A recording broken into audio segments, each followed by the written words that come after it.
तो hello friends.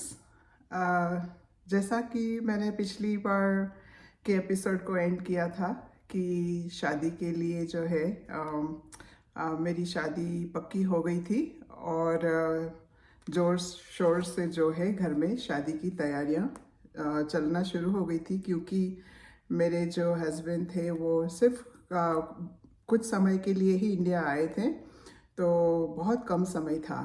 तो ये जो पेज है मेरी बुक का, ये जो है मेरी शादी के बारे में बात करता है। तो चलिए मैं आपको एक कहानी सुनाती हूँ। वैसे आज देख रहे हैं आप कि मैं कुछ अलग ही रूप में आपको दिखाई दे रही हूँ, क्योंकि आज जो है मैं अपनी सहेलियों के साथ और अपने फ्रेंड्स के साथ होली खेलने जा रही हूँ। तो सोचा कि तैयार तो हो ही रही हूँ, बार बार तैयार होके कैमरे के सामने बैठने से अच्छा है कि जब तैयार हो कुछ ना कुछ कर डालो, उसका समय का अच्छे से उपयोग करो। तो इसीलिए आज कुछ एपिसोड में जो है उनको रिकॉर्ड करना चाह रही हूँ। तो हुआ ऐसा कि शादी की तैयारियां शुरू हो गई और मैं जो है अमेरिका की आने के लिए बहुत ही मतलब कंफ्यूज मिक्स फीलिंग्स थे उस समय मेरे। पता नहीं चल रहा था कि खुश हूँ या अपने सारे जो पुराने साथी हैं उनको छोड़ के जा रही हूँ। पर एनीवे शादी मेरी जो है अच्छे से निपट गई और परिवार जो था वो कामरिया परिवार उज्जैन का, जिस मेरे हस्बैंड का नाम ओम प्रकाश कमारिया और हम यहाँ पे कमारिया बोलते हैं, मगर ओम प्रकाश कामरिया से मेरी शादी हुई। और उसके बाद जो है तैयारियां शुरू हो गई मेरी अमेरिका की उड़ान भरने की।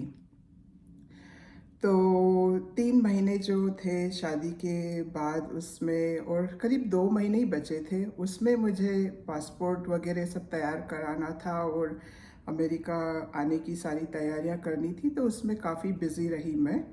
और 2 महीने बाद जो है मैंने भरी अपनी उड़ान अमेरिका की तरफ। और उसके बाद जो सोचा था ज़िंदगी में कि मैं अमेरिका जाके पढ़ाई करके पैसे बनाऊंगी, खूब मौज मज़े से अपनी ज़िंदगी बिताऊंगी और बहुत ही मतलब अलग दुनिया में मैं जा रही हूँ। तो बहुत सी चीज़ें थी मन में कि ये करूँगी वो करूँगी।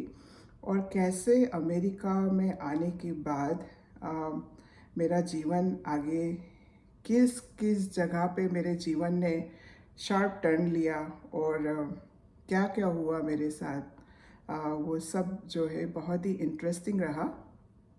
सबसे पहले तो जब मैं अमेरिका में लैंड हुई तो सब मेरे को इंग्लिश, वैसे मैंने इंग्लिश मीडियम में पढ़ाई की थी, मगर कहते हैं ना कि वहाँ इंडिया में हम सिर्फ पढ़ाई इंग्लिश मीडियम में करते, खास करके उस समय में जो थी वो बोलना तो आता नहीं था इतना अच्छे से।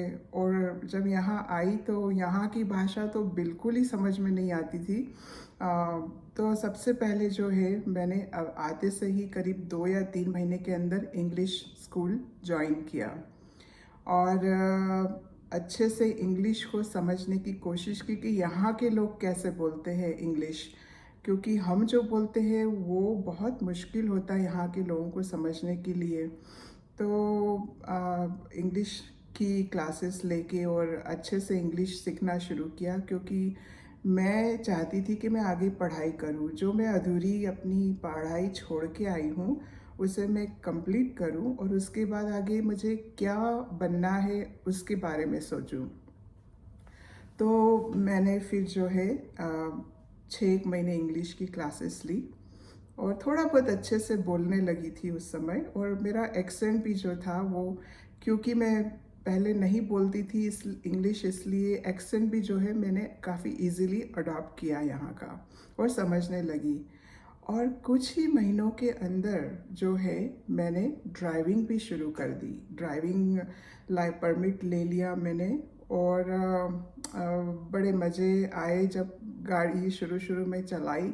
इतनी बड़ी बड़ी यहाँ पे तो एक तो गाड़ियाँ होती थी। मेरे हस्बैंड के पास में जो थी वो बड़ी इम्पाला गाड़ी थी, जो मतलब चलाने में ही इतनी मुश्किल होती थी, मगर कई बार उस गाड़ी को मैंने जो है फुटपाथ पे चढ़ा दिया ड्यूरिंग माय उस समय जब मैं सीख रही थी।